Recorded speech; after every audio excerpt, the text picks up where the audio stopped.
വെനസ്വേലയിൽ ഇരട്ട ഭൂചലനത്തിൽ മരണം 235. പരിക്കേറ്റത് 4300-ലധികം പേർക്ക്. ഇനി കണ്ടെത്താനുള്ളത് 10,000-ലധികം ആളുകളെ. രക്ഷാപ്രവർത്തനം തുടരുകയാണ്. ദീപ്തിയുണ്ട് വിവരങ്ങളുമായി. ദീപ്തി, എന്തായാലും മണിക്കൂറുകൾ പിന്നിടുന്നതനുസരിച്ച് മരണസംഖ്യ ഉയരുന്ന സാഹചര്യമാണ് ഉള്ളത്. നിലവിലെ സാഹചര്യങ്ങൾ എങ്ങനെയാണ്?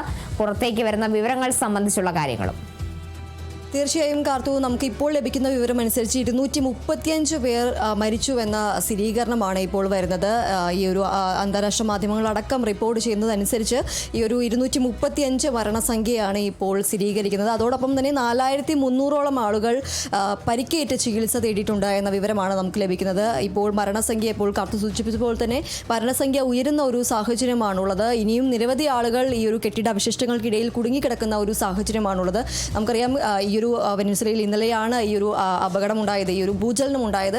അതേ തുടർന്ന് ഈ ഒരു മണിക്കൂർ വരെ ഇപ്പോൾ നടക്കുന്ന ഈ ഒരു രക്ഷാപ്രവർത്തനം തുടർന്നുകൊണ്ടിരിക്കുന്ന ഒരു സാഹചര്യമാണ്. എന്നാൽ ഈ ഒരു രക്ഷാപ്രവർത്തനം അടക്കം ദുഷ്കരമാക്കുന്നത് എന്ന് പറയുന്നത് പ്രധാനമായും ഈ ഒരു കാരക്കസിൽ എന്ന് പറയുന്നത് പ്രധാനമായും ബഹുനില കെട്ടിടങ്ങൾ അടക്കമുള്ള ഒരു പ്രദേശമാണ്. ഈ ഒരു പ്രദേശങ്ങളിൽ ഈ ഒരു കാർ പാർക്കിംഗ് അടക്കമുള്ളത്, ഈ ഒരു ബഹുനില കെട്ടിടങ്ങളിലടക്കം ഈ കാർ പാർക്കിംഗ് എല്ലാം ഉണ്ട്. ഇതിൽ ഈ കാറുകളിലുള്ളിലും അതോടൊപ്പം തന്നെ ഈ കാറുകളുടെ അടിയിലും ഈ കെട്ടിടാവശിഷ്ടങ്ങൾക്കടിയിലും എല്ലാം നിരവധി ആളുകൾ 10,000-ലേറെ ആളുകൾ കുടുങ്ങിക്കിടക്കുന്നുണ്ട് എന്ന വിവരമാണ് ലഭിക്കുന്നത്. അതുകൊണ്ട് തന്നെ ഈ ഒരു രക്ഷാപ്രവർത്തനം ഇവരെല്ലാം കണ്ടെത്തുക എന്നത് പറയുന്നത് വളരെയധികം ശ്രമപ്പെട്ട ഒരു കാര്യം തന്നെയാണ്. അതുകൊണ്ട് തന്നെ ഈ രക്ഷാപ്രവർത്തനം ഇപ്പോഴും തുടർന്നുകൊണ്ടിരിക്കുകയാണ്. ഈ ഒരു 24 മണിക്കൂർ പിന്നിടുമ്പോഴും ഈ ഒരു രക്ഷാപ്രവർത്തനം തുടർന്നുകൊണ്ടിരിക്കുന്ന ഒരു സാഹചര്യമാണ്. അതോടൊപ്പം തന്നെ ഇന്നലെ ഈ ഒരു ഭൂചലനം ഉണ്ടാകുന്ന സമയത്ത് കാരക്കസിൽ അവധി ദിനമായതുകൊണ്ട് തന്നെ നിരവധി ആളുകൾ, 1000-ലധികം ആളുകൾ ഈ ഒരു പ്രദേശത്തേക്ക് എത്തുന്ന ഒരു സാഹചര്യം ഉണ്ടായിരുന്നു. അതാണ് ഈ ഒരു അപകടത്തിൻ്റെ വ്യാപ്തി വർദ്ധിപ്പിക്കാനുള്ള പ്രധാനമായ കാരണം. ഇപ്പോഴും മരണസംഖ്യ ഉയർന്നുകൊണ്ടിരിക്കുന്നത്, ഈ വരുന്ന റിപ്പോർട്ടുകൾ അനുസരിച്ചെല്ലാം മരണസംഖ്യ ഇനിയും ഉയരും എന്നൊരു വിവരമാണ് ലഭിക്കുന്നത്.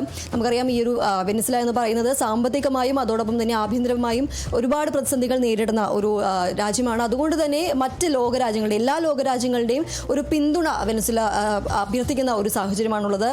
ഇന്നലെ തന്നെ ലാറ്റിൻ അമേരിക്കൻ രാജ്യങ്ങളും അതോടൊപ്പം തന്നെ അമേരിക്കൻ രാജ്യങ്ങളും അടക്കം ഈ വെനസ്വേലയ്ക്ക് സഹായവുമായി മുന്നോട്ടെത്തിയിരുന്നു. ഇനി മറ്റ് ലോകരാജ്യങ്ങളടക്കം വെനസ്വേലയ്ക്ക് സഹായം മുന്നോട്ടെത്തുന്ന ഒരു സാഹചര്യമാണ് ഉള്ളത്. ഏതായാലും ഇപ്പോഴും ഈ ഒരു രക്ഷാപ്രവർത്തനം തുടർന്നുകൊണ്ടിരിക്കുന്ന ഒരു സാഹചര്യമാണ്. ബഹുനില കെട്ടിടങ്ങൾ, ഞാൻ നേരത്തെ സൂചിപ്പിച്ചതുപോലെ തന്നെ ബഹുനില കെട്ടിടങ്ങൾ അടക്കമുള്ള ഒരു പ്രദേശമായതുകൊണ്ട് തന്നെ ഇതിനടിയിലെല്ലാം ഒരു നിരവധി ആളുകൾ കുടുങ്ങിക്കിടക്കുന്ന ഒരു സാഹചര്യമുണ്ട്. ഇവരുടെ എല്ലാം ബന്ധുക്കളോട് കിട്ടുന്ന വിവരം അനുസരിച്ച് ബന്ധുക്കളുടെ എല്ലാം വിവരങ്ങളിൽ നിന്നും ഈ ആരൊക്കെയാണ് കാണാതായിരിക്കുന്നത്, അവരെ സംബന്ധിച്ച വിവരങ്ങളെല്ലാം ഇനി നേടേണ്ടതുണ്ട്.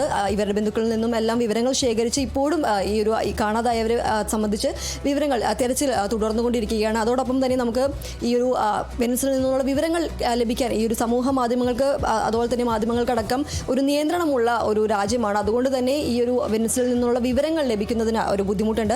ഇപ്പോൾ ലഭിക്കുന്ന വിവരം അനുസരിച്ച് 235 മരണമാണ് സ്ഥിരീകരിക്കുന്നത്. അതോടൊപ്പം തന്നെ 4300 ആളുകൾ പരിക്കേറ്റ് ചികിത്സയിലുണ്ട്. ഈ ആശുപത്രി കെട്ടിടങ്ങളടക്കം തകരുന്ന ഒരു സാഹചര്യം ഉണ്ടായിരുന്നു. അതുകൊണ്ട് തന്നെ ഈ പരിക്കേറ്റവരെ ആശുപത്രിയിൽ എത്തിക്കാൻ മതിയായ ചികിത്സ നൽകുക എന്ന് പറയുന്നതും ഈ ഒരു വെനസ്വേല ഗവൺമെന്റിനെ സംബന്ധിച്ച് ഒരു പ്രതിസന്ധി നേരിടുന്ന ഒരു സാഹചര്യമാണ്. എന്നിരുന്നാലും ഇപ്പോഴും ഈ ഒരു സാഹചര്യങ്ങളെല്ലാം കണക്കിലെടുത്തുകൊണ്ട് മറ്റ് ലോകരാജ്യങ്ങളിൽ നിന്നുള്ള സഹായങ്ങളാണ് ഇപ്പോൾ വെനസ്വേല അഭ്യർത്ഥിക്കുന്നത്. ഏതായാലും മരണസംഖ്യ ഇപ്പോൾ ഉയർന്നുകൊണ്ടിരിക്കുകയാണ്. 235 മരണമാണ് ഇപ്പോൾ സ്ഥിരീകരിച്ചിരിക്കുന്നത്. 4300 പേർ പരിക്കേറ്റ് ചികിത്സയിലുമാണ്. കാർത്തു, ശരി, ദീപ്തിയാണ് വിവരങ്ങൾ നൽകിയത്.